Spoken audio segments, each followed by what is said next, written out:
Good morning. You're listening to Blaine's World Show, heard here on WPVM on Wednesdays mornings at 9 a.m. You can also listen online at WPVMFM.org and watch on WPVM's Facebook page. I'm your host, Blaine Greenfield. I'm here in my lovely downtown Fairview, North Carolina Zoom studio. Each week we focus on the actual theater scene, as well as on positive news and information about people and organizations in both Western North Carolina and throughout the country. And to that end, it's my pleasure to introduce my first two guests, and they are Davida Horwitz and Steve White. Welcome aboard, guys.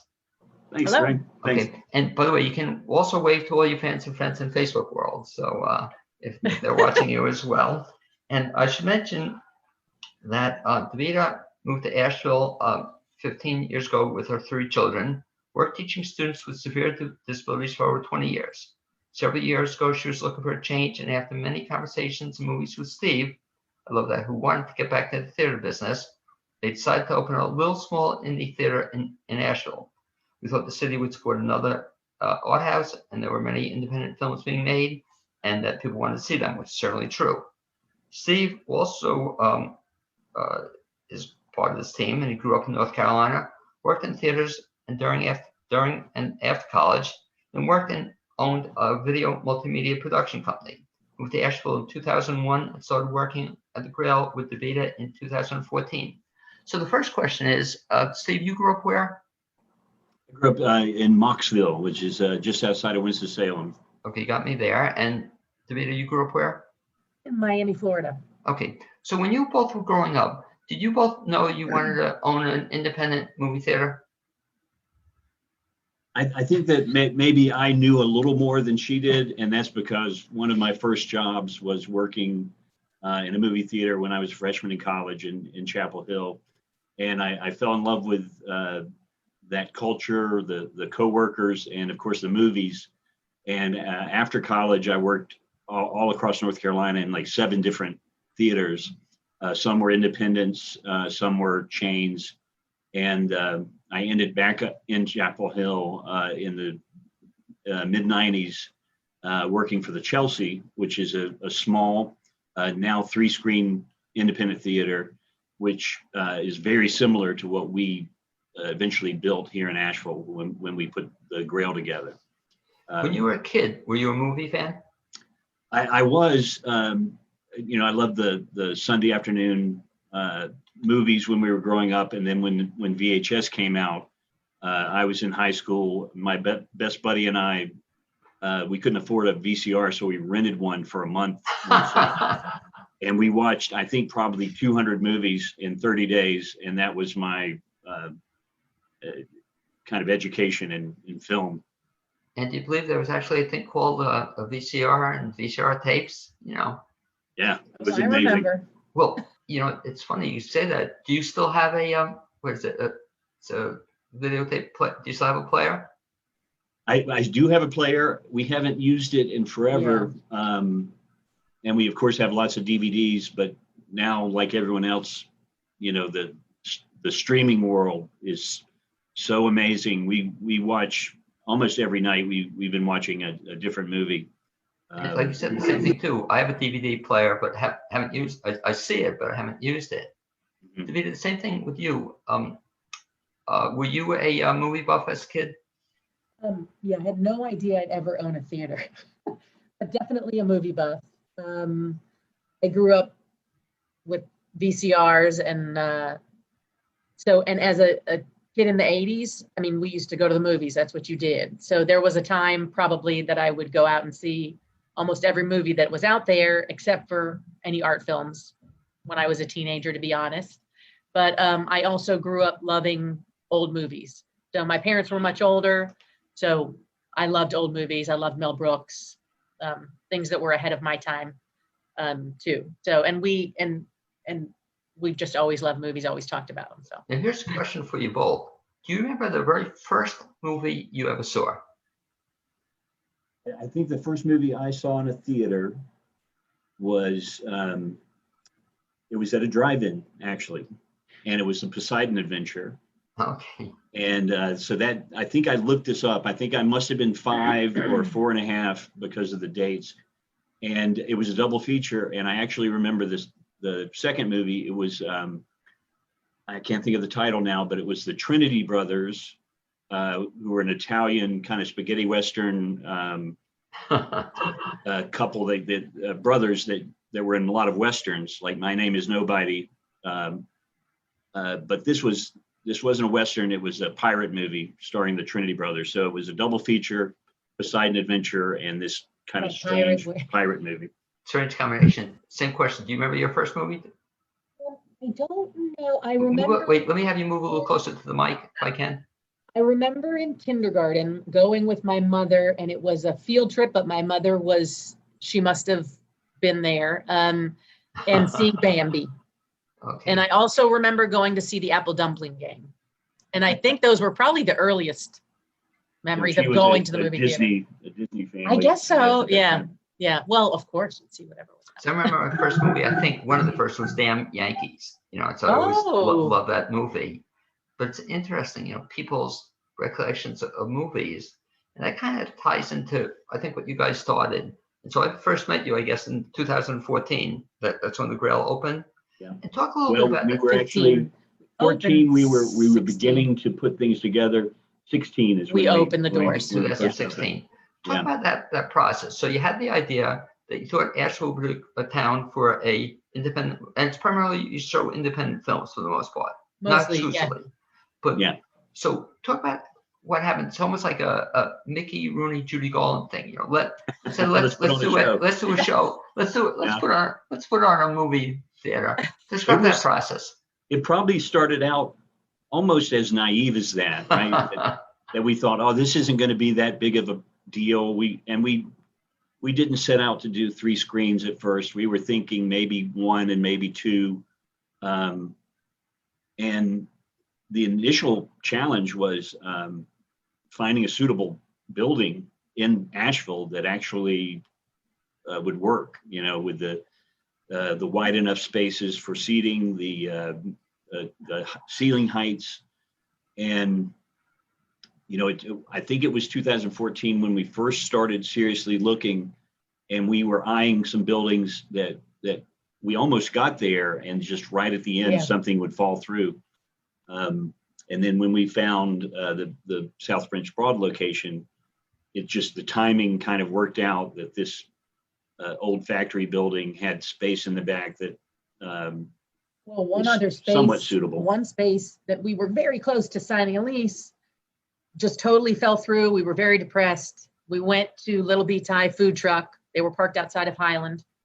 Right? Was that night? When Little B didn't have a restaurant. They were just a food truck. Just a food truck at that time. And we had been there many times. And Rick, one of the owners there, said to us, well, we're going to be moving into this building. You should come and take a look. So that's what happened. Ended up where we were. Because I'll have you talk in a second about the process, but just from a fan standpoint, I just loved it there. It's like it's just like the perfect place to see movies. And the 3 screens, and you had the great refreshments. It was a fun place to go to. But talk a little bit about one of the fun things I think to watch is the process of putting it together. In other words, it was easy, right? You just had to rent the space, and then you open a week later. Is that correct? That's what we were thinking. That's what we were hoping.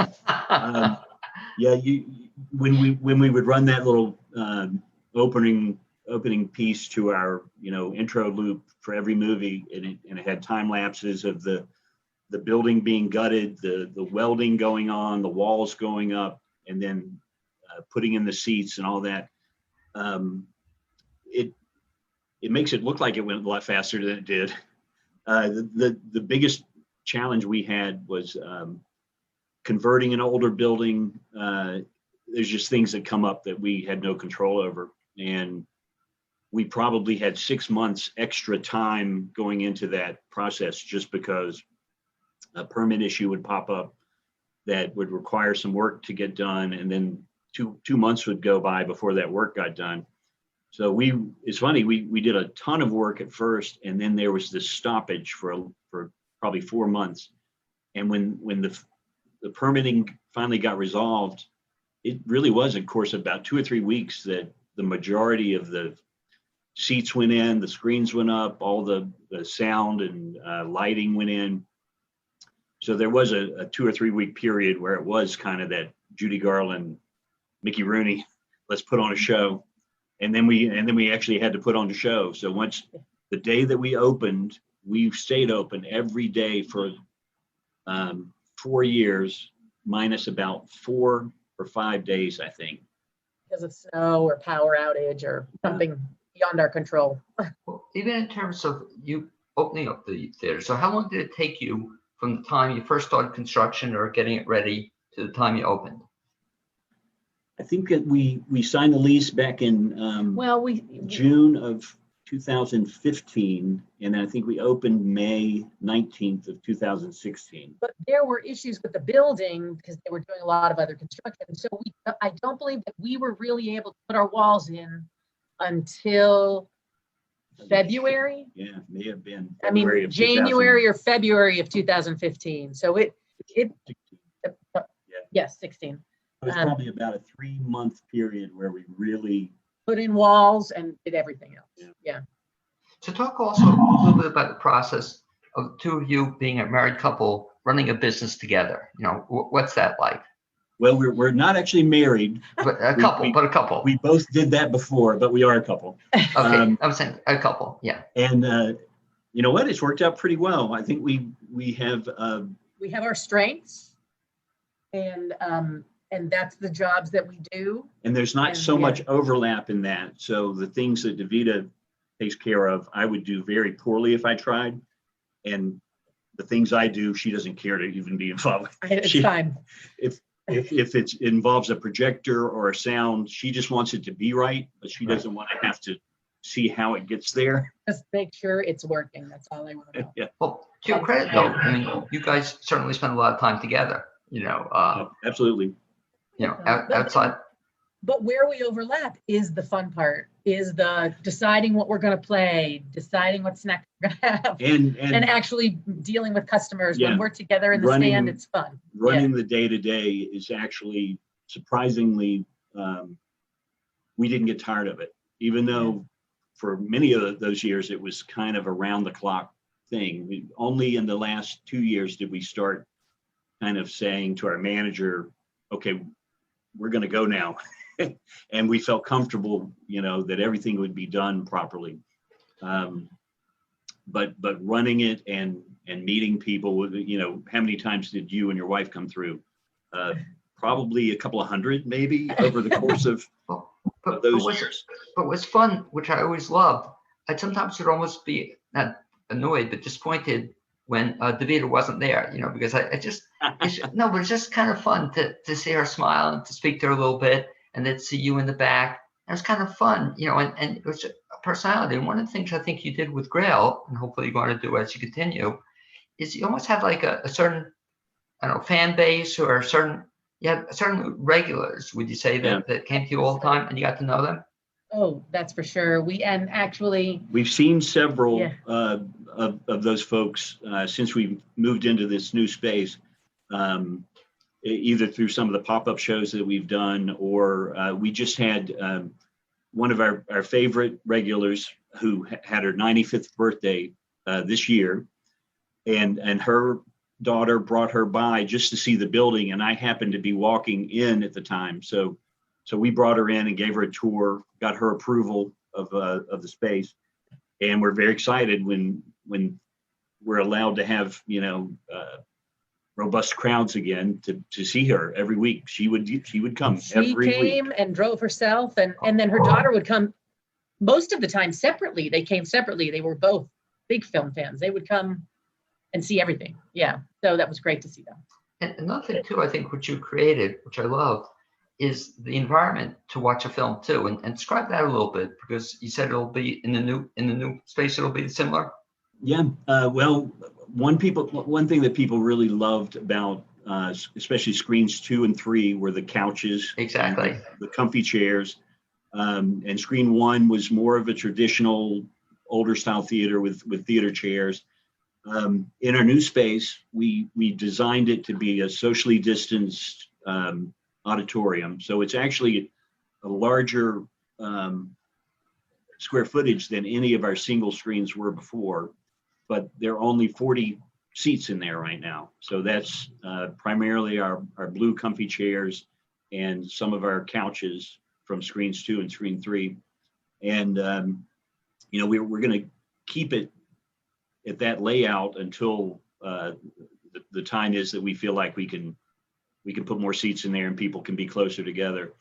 But in the meantime too, we're also doing private rentals only, so we can kind of control everyone knows each other when they rent one of these shows, and it's a kind of a COVID friendly way to ease back into going to see the movies.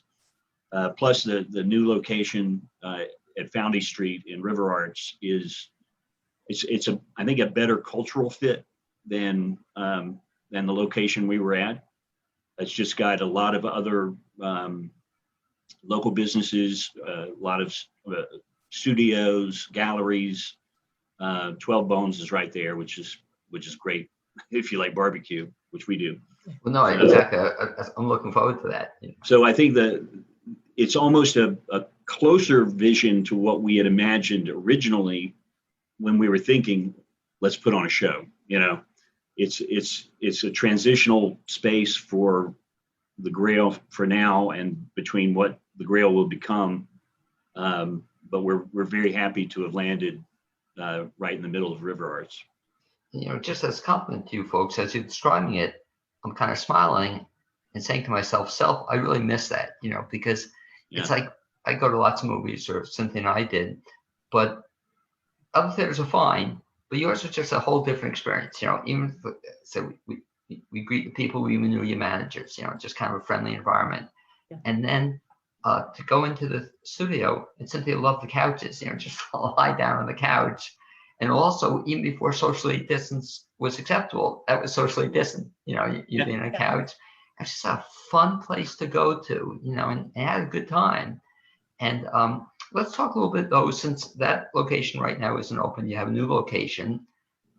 Getting that new location, you were telling me off the air, you started doing some pop-up shows. And what were the pop-up shows? And hopefully you'll be doing them in the future as well. What are they, Steve?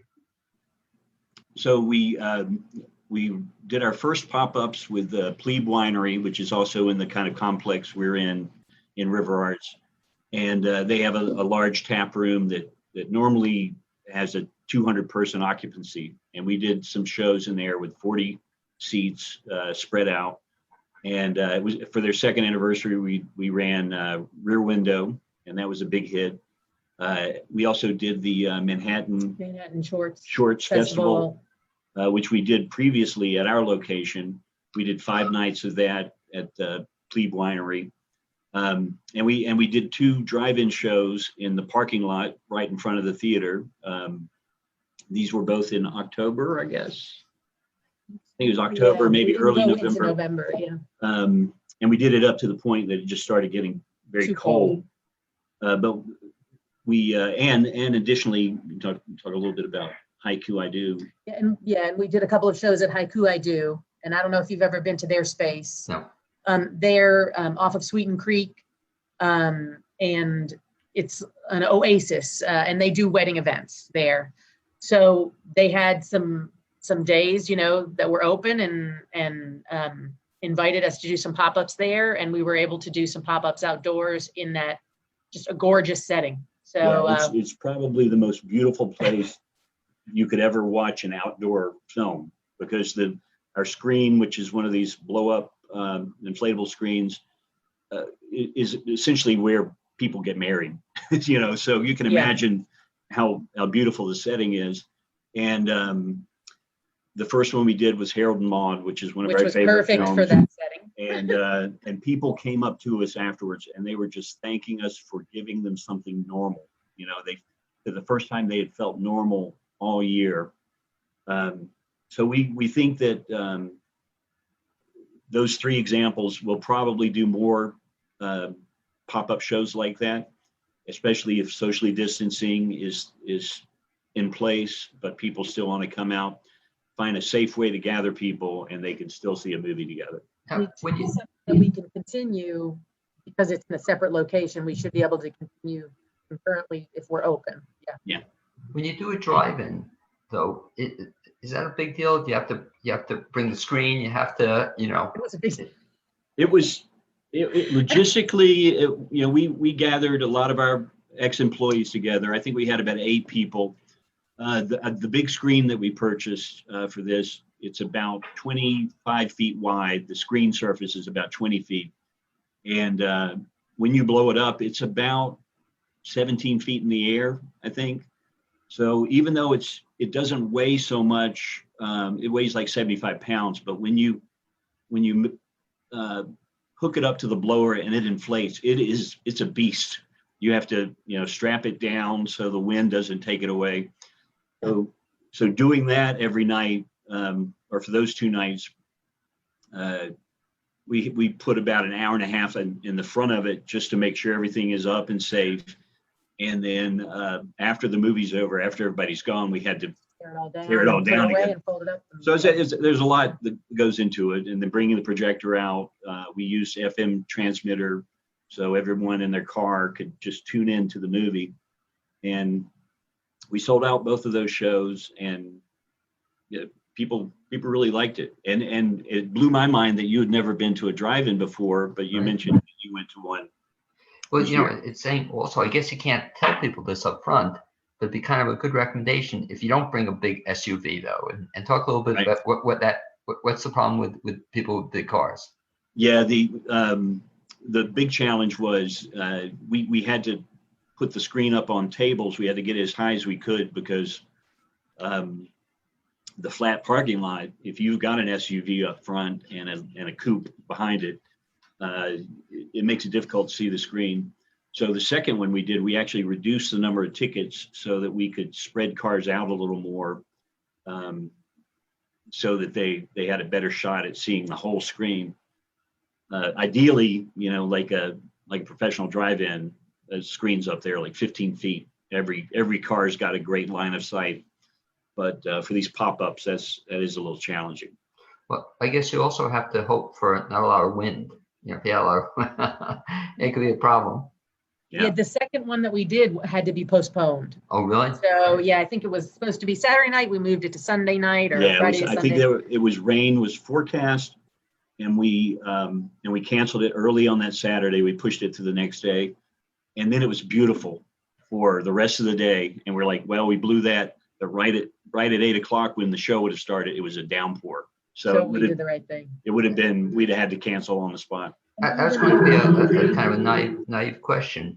When people went to drive-ins, that they also you couldn't go in pouring rain, I guess, or? Well, the drive-ins I went to, you could, and usually it would be rain or shine, but they had and it was usually the concession stand was also the projection booth. So the equipment was inside that, it came through a little glass window.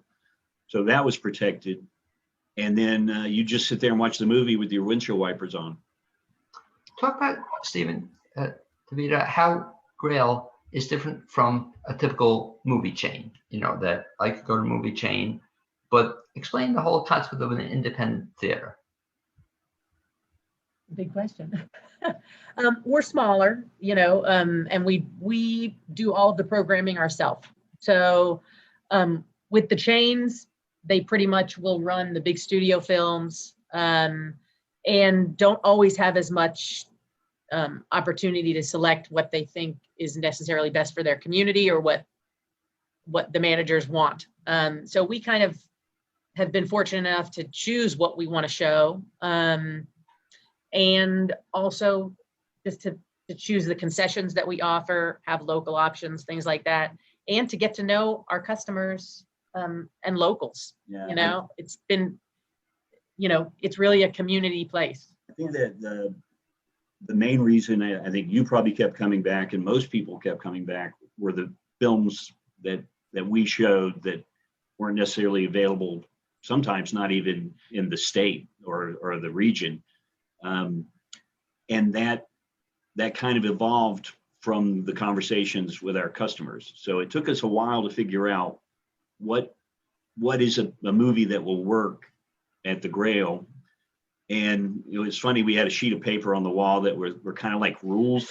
And the first rule we wrote down was no docs, because we thought documentaries were deadly, because we ran a film about the making of Star Wars called Elstree 1976, and it didn't do any business, and we couldn't figure out why. Right.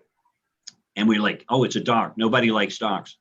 Well, we couldn't have been more wrong. Everybody loves a good doc, but you've got to have a good doc, And when it's great and it captures, and that sheet of paper ended up, we would, it said no docs, and then we wrote, unless it's about cats, unless it's about Linda Eagles. Ronstadt, unless it's about eagles, unless it's about You unless mentioned, it's about twins or triplets. you just bring to mind that Linda Ronstadt was one of the best documentaries I ever saw.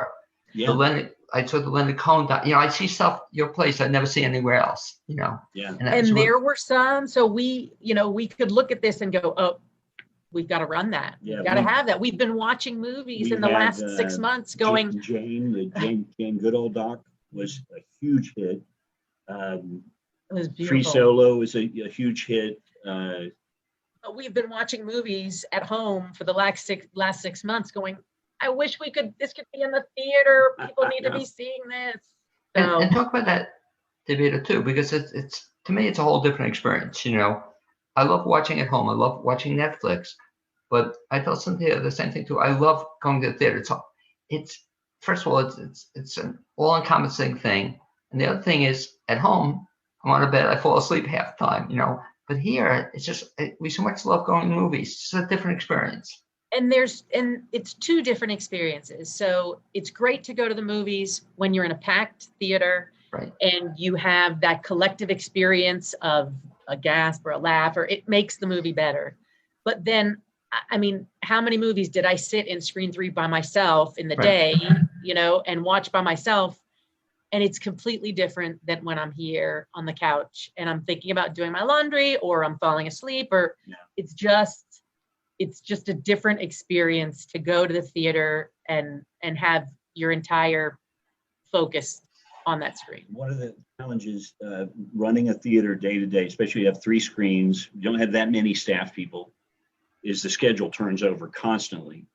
And you want to have as little time between films as possible. You can run them more. Right. However, you get a good doc, there's going to be conversations going on long after that film, and we have to run people out of the theater I know. in order to get it ready for the next show. So in a way, a really good doc, you just have to build an extra amount of time, or a really good movie, any type of film, you have to build extra time in between shows so people can sit there and get out all of the emotions that they just felt, or the conversations and that's something you can only have in a theater. Or we would see a film, really great drama, foreign film, and say, we're going to have to build in extra time because people will sit through the end of the credits until every it time. turns off. You see, sometimes you see a movie and you're not going to be able to get up and walk out right away. You just can't. If folks want to know more about Grail, so nice, we're going to keep Grail Moviehouse. Is that correct? The name? Yes. Oh, yeah. Yes. Great. Folks want to find out more about you. What's the best bet? Our website has all of our information for any events that we're working with any other community members or ourselves. So it's grailmoviehouse.com. And we also have virtual titles on there. So we're offering some new movies virtually and streaming. And we're on Facebook at Grail Moviehouse, and also Instagram stories. So we're on Twitter, but do very little on Twitter. Well, anyway, I'm really anxious to take you up on your offer, Steve, to come by, see the new place, because it's really exciting, especially where you're located. It's a great location, free parking, you can't beat it. So I'd like to thank you guys for being my guests this first half hour on the BLAINESWORLD show, and I look forward to seeing you soon. And as I have you kind of see if I can do the magic here, make you disappear. Let's see if I can do that. Thank you very much. Thanks, guys. You were great. Okay. I want to kind of see if I can get rid of you guys somehow, or put you in the waiting room. And I'll bring in my next guest in just a second. So my next guest, as he works his way in, is a good friend of mine, Randall.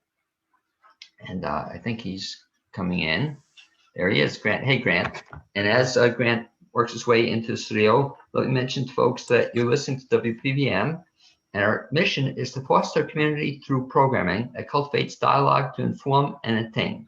The station provides the medium for arts, businesses, community leaders, and nonprofits to share their views on live radio. Listeners are invited to help support WPVM's efforts by making a tax-deductible contribution. You can do so by going to the website, WPVMFM.org, and looking at the donate option on the upper right-hand side. My guest now is Grant Randall, a good friend of mine, who's owner of Proper Manners Canine Academy. And Grant, you can wave to all your fans and friends in Facebook world. Everybody's looking at you. And Grant, I should mention, for 5 years, worked and studied under the director of Master Dog Trainer and Canine Behavior Specialist Tony Philippone. Yes. Philippone. Okay, move a little closer, Grant. The sound isn't great there, I think.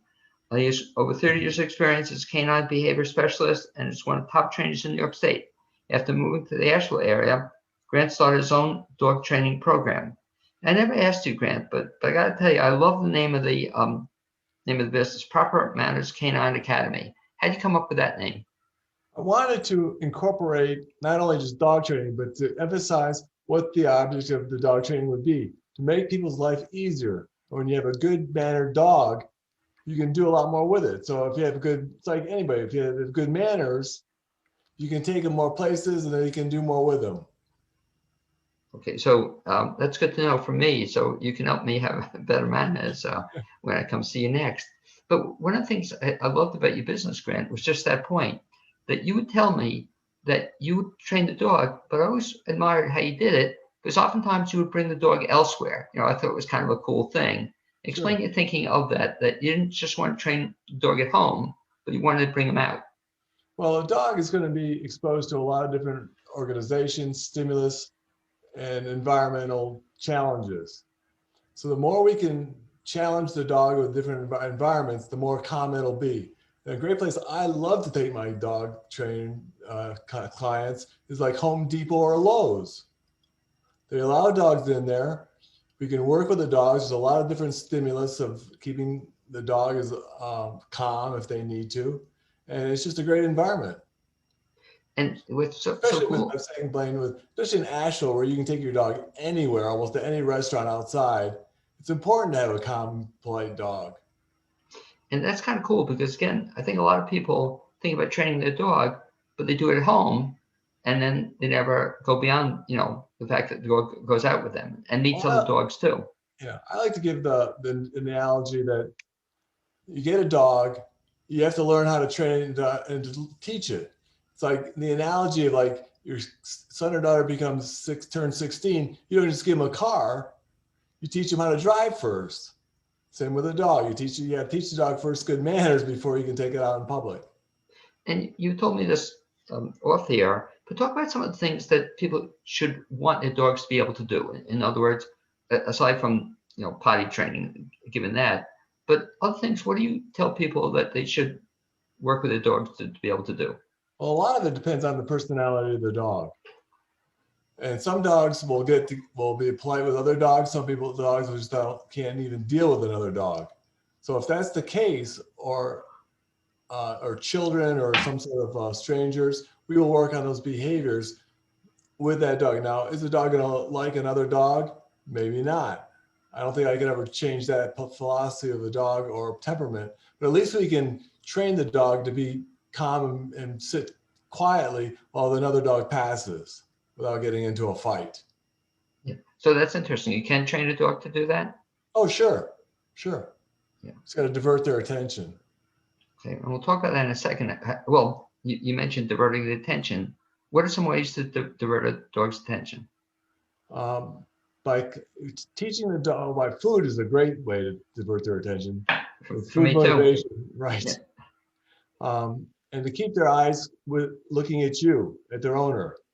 So if you can get them to focus on their owner specifically with either food or other cues, then they're not distracted. And you were mentioning before about Asheville, and you mentioned some interesting examples of dogs, Home Depot, and other places like that.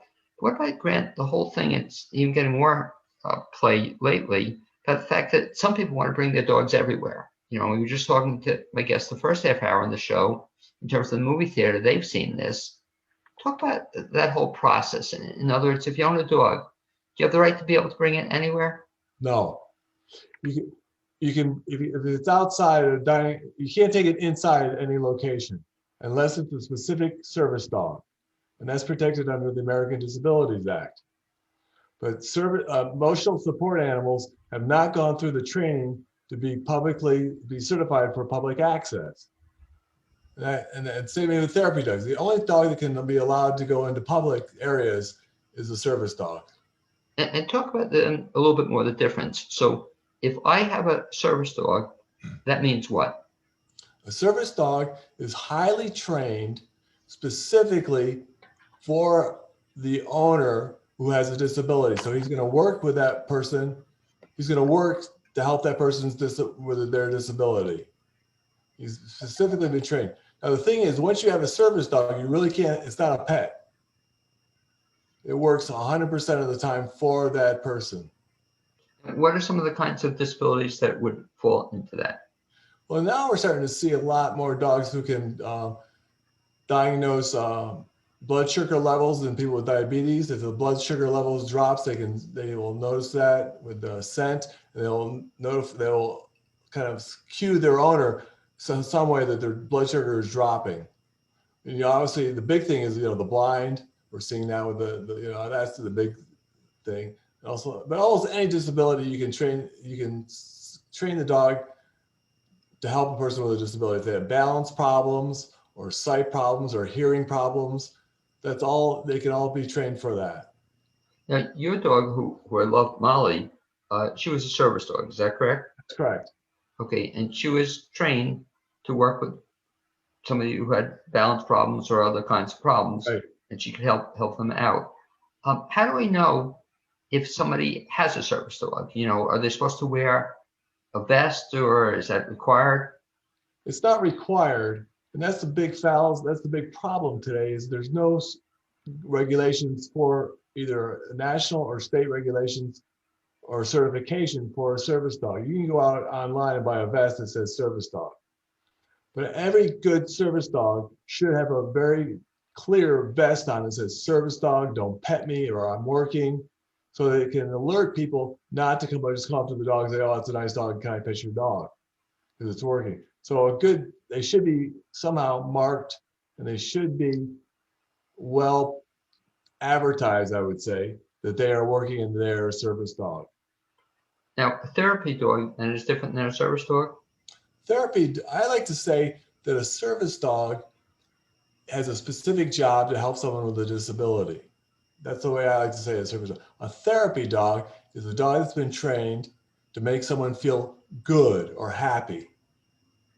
Going into a nursing home or going into a library to have children read to them. But even a therapy dog has to go through a very specific training sponsored by the therapy dog organization. It's documented, they're insured. So it's not like, oh, I can have a therapy dog and I'm going to my grandmother's nursing home.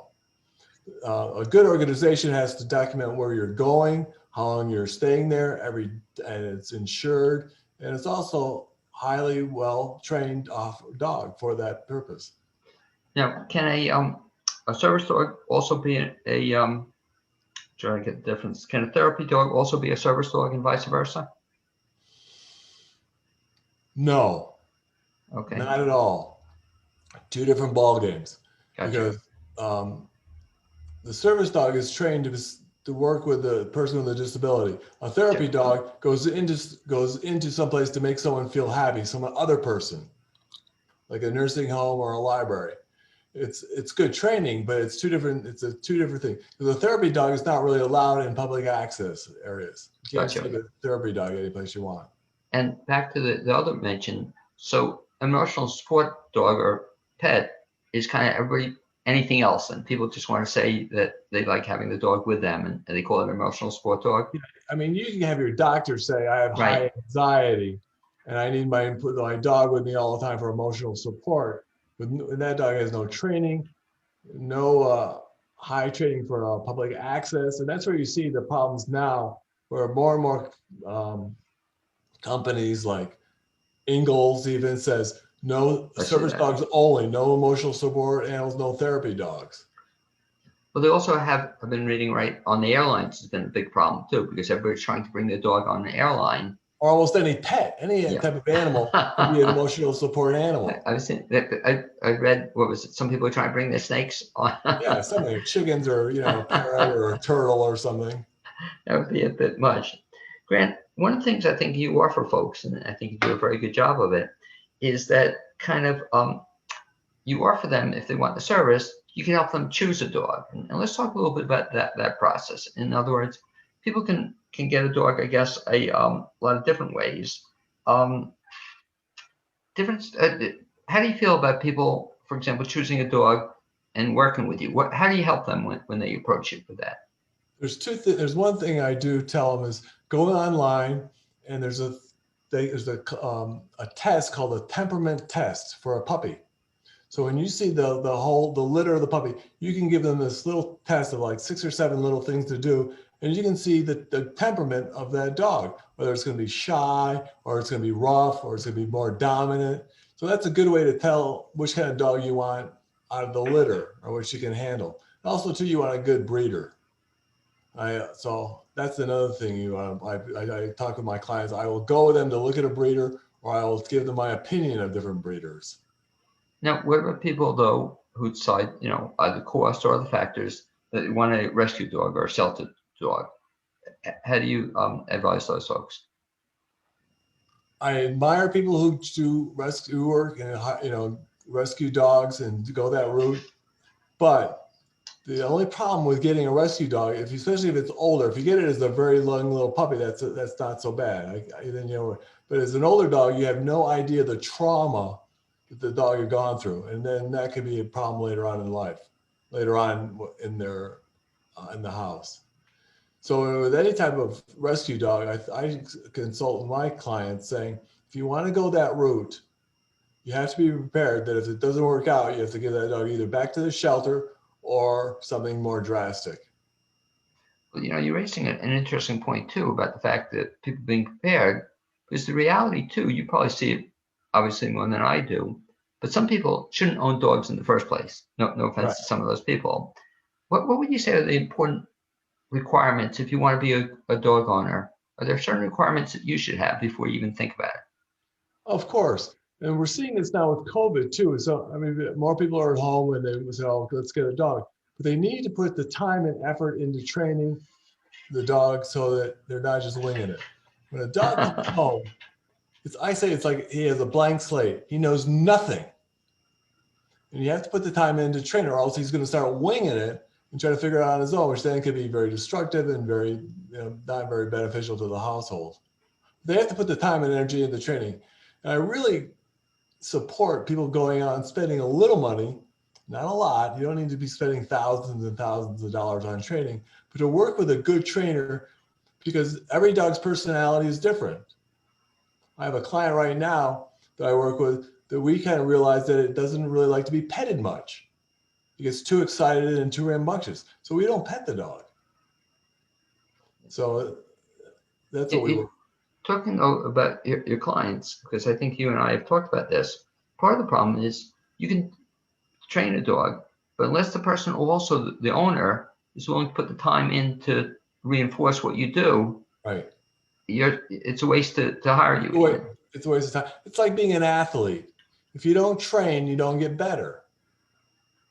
And you just can't everybody goes, well, I'll go into YouTube and watch a YouTube video. Which is okay if you wanted to get certain tips on certain things. But it takes me maybe 2 or 3 sessions with a new client to understand the personality of the dog and to work around that. The problem, Grant, as you just described it, I think, is that the person may watch the YouTube video, but they have to get the dog to watch the YouTube video too. Not just the person. But talk about in general. So if I get a puppy, and by the way, how old should a dog be ideally? What's the best time to get a dog? What age? No sooner than 8 weeks. 8 weeks is really the cutoff point. That's as soon as you want. So anything after 8 weeks is good for a puppy. And how long does it take to train the puppy? Depends on the dog. Depends on the temperament of the dog. Depends on the intelligence of the dog. I'm working with a client right now who's got a young pup that's very smart, extremely smart. So the training is coming very easy and very quickly. I have another client who has a little older dog. It's a rescue dog, very lovely little dog. It took us 2 months to get it to learn to sit. Oh, really? Yeah. So a lot of it is just the dog in itself and the intelligence and the willingness of the dog to how much they want to work and how much they want to learn. You mentioned intelligence. Yeah. I was going to say, the only thing a dog wants to do in its life, whether it's sniffing bombs for the military, digging people out of an avalanche, or being your pet, is to make you happy. That's all they want to do. So if they know that they want to sit in the corner for 3 hours, but that dog knows that it's going to make you happy, they'll do it. With its proper training, but. How do you, when you talked before about food, how do you use food to reinforce the training? You use food for positive behavior reinforcement. So if the dog, especially like you have to show the dog what you want, because the dog is learning, he doesn't really understand English. You can't say to a dog, I want you to sit over here and he knows what you're saying, how to do it. You have to show him physically how to do it. So let's say you're teaching the dog how to sit with food. And what I do is I take the food in my hand and I rock it over its head. So the head goes up and the butt goes down into a sit position. Boom, you reward. The dog's like, wow, if I sit like that, and he says sit, I get a reward, and a good reward. I mean, you'll work for a chocolate cake, won't you? Exactly. Your ice cream. Well, how long does that take though? Depends on the dog. I mean, as I say, some dogs will pick it up very quickly. Some dogs, it takes a little more time and a little bit more patience. And talk also though about the time factor though, with respect to the individual, because I think you see it obviously more than I do. But when people work with the dogs, it's very exciting and they see progress. If they just come once a week with you and then don't ever practice with the dog or work with the dog, it's not going to work. It's like, as I say, it's like being an athlete. If you don't practice during the week, you're not going to be good for the game. You can't be doing nothing all week and then expect to be a very good player on Saturday afternoon in a game. You have to reinforce. Anything is rote memory and rote practice. Even in schools, we teach our children writing and math, and that's all rote practice, especially reading. How long does the practice take? In a session, if I'm going to work with you and then I go home and want to work with my dog, should that be 15 minutes, half an hour, hour? What's the ideal time to work with a dog? I like to say, when you walk your dog, think of a specific game plan that you want to work on. So you're training as well as you're walking your dog in casual, just a walk. So let's say we're going to work on the dog to sit. And we go, okay, I can go every other mailbox, and we're going to sit. Oh, interesting. On our walk. So that incorporates, so you're doing two things. You're training and exercising on a free walk at the same time. So that's why I like to tell my clients, think of what you want to do. So every other mailbox, we sit, we go down, we halt, whatever you want to do, but that's the trick. So 10 minutes a day, 2 or 3 times a day is all you need. Could I do that with Cynthia, you think, my wife? Of course. Just every 10 minutes to get her to do something, to sit, or to obey. What are some of the things like, so you want them to sit, you want them to not jump up. Do you have are there basic 5-10 things you want to, when you work with a person for the first time, you want their dog to be able to do? Not all at once. It's really up to the owner on how far they want to go with training and what are the problems they have with the dog that they want to correct. So, but basically we want the dog to not to pull when it's walking with the owner. We want it to sit quietly when you're talking to someone else or also be quiet if you're having guests over your house, to be calm and quiet, not to jump up. But again, too many people, as I say, humanize the dog. And I say to my clients, if you want the dog on your couch, that's fine with me. But a 150-pound dog on the couch takes up a lot of space and a lot of room. There's no need for that. Well, we won't mention the clients either, but people, for example, who say they want the dog off the bed, but right. Then they kind of forget that, or then the dog winds up on the bed permanently. Right. It's easier to train the dog correctly in the first place than to try to correct the problem and then to retrain it later on. If you want the dog on the bed, wait till he's a little older before you put him on the bed when he's the first little puppy. He goes, oh, this is my bed. Are there any things easier to train a dog? For example, you want the dog to shake, the porter shake hands. Are there any tasks easier than others? Depends on the dog and the temperament and the cognitive ability of the dog. Now, I don't like to do meaningless tricks to teach a dog like shake. Right. Because what happens, in my opinion, in my experience, then the dog starts to paw at you when it wants your attention or wants more food. That's just being a pest. So a lot of it is just the temperament of the dog and how much they want to work and how much they can do it. What's the most unusual thing anybody ever asked you to train their dog to do? Boy, that's a tough one. You get any unusual requests? Not so much, not real unusual. Probably to pick up their toys. Like if they have the dog toys, how do I get my dog to pick up their toys and put it into a basket? That's not unusual. That's just common sense. Make sure there's a perfect example of making your life better for proper manners. The dog's got his toys all over the floor. You teach it to pick up the toys, put it in a basket. Makes your life easier. Can you train a dog to do that? Sure. Yeah. How about getting a beer? Now here's a story I'll tell you. I was training my dog to bring me certain things. I remember. And my wife had a bottle on the carpet. And my dog did not like the feel of the bottle. He didn't like to put the bottle in his mouth to bring it to her. So she kept saying, bring the bottle, bring the bottle, bring the bottle. And Molly's like, I'm not going to do this. But she figured out, she pulled the carpet toward her and brought the bottle to her. And that was where the dog used his intelligence for problem solving. Is it easier to get a dog to do something or to stop something? To do it. To do it? Interesting. And I was working with a client the other day, and we were working with a dog. We were teaching it to cross behind you. So it went from the left to the right or the right to the left.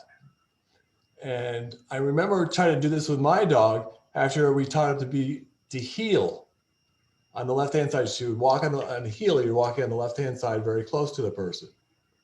Well, she was so good at heeling and she was so attentive to it. She was like, well, if I'm on the right-hand side, I'm on the wrong side. She was so confused. It was hard to train that. So if I could train a dog to do something first and then another item, it's easier than to try to reverse it. When you reward a dog, talk about some of the things you do. You said one thing, for example, dogs are motivated by food. Are there any kinds of food that are best to give a dog? Whatever they like. Oh. We call them high value treats or high value food. We don't give them a milk bone that's kind of crumbly and dry. We give them a piece of steak or a piece of chicken or a piece of cheese. Or like my dog loved watermelon and loved apples, and that was a good treat.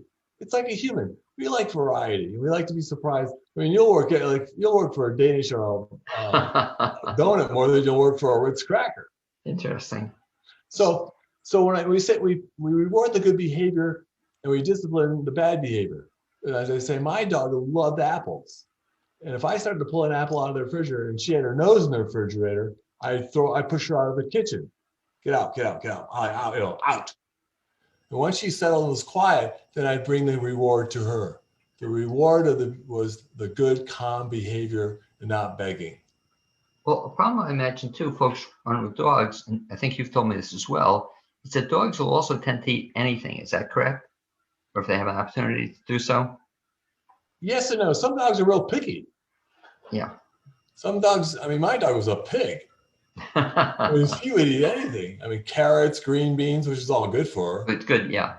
And other dogs are really more picky. But again, yeah, if you want to go in the garbage, they'll go in the garbage. Well, I told you it was sad. A good friend of mine, their dog, unfortunately loved chocolate, and so they just I know, but the sad thing, like you were saying, Grant, is that somehow they saw the chocolate, smelled it, and got to it, and so the point I'm trying to ask, I guess, is that just because the dog wants something doesn't mean they should get it.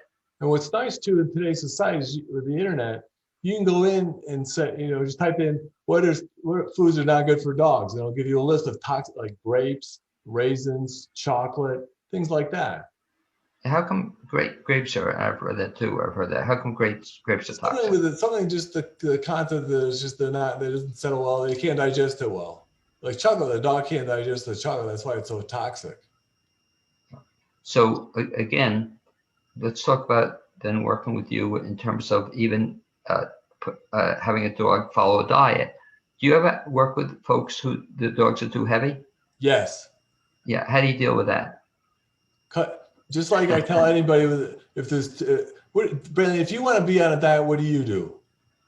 Cut down, supposed to eat, exercise, and cut down what you're eating. Exactly. Yeah. Because you do like cut back on the food and a little more exercise. Simple. But you don't have to go into a specific diet to lose weight. Yeah. But for some people, for some reason, it's hard for them to have to cut back on their diet. Cut back what they're feeding the dog. Right. It's like any of us. I mean, how healthy do you? I mean, we look at ourselves in the mirror going, feel a little too heavy. Maybe I should cut back on the desserts I have every day. Well, what about exercise though? How important is that in terms of for any dog?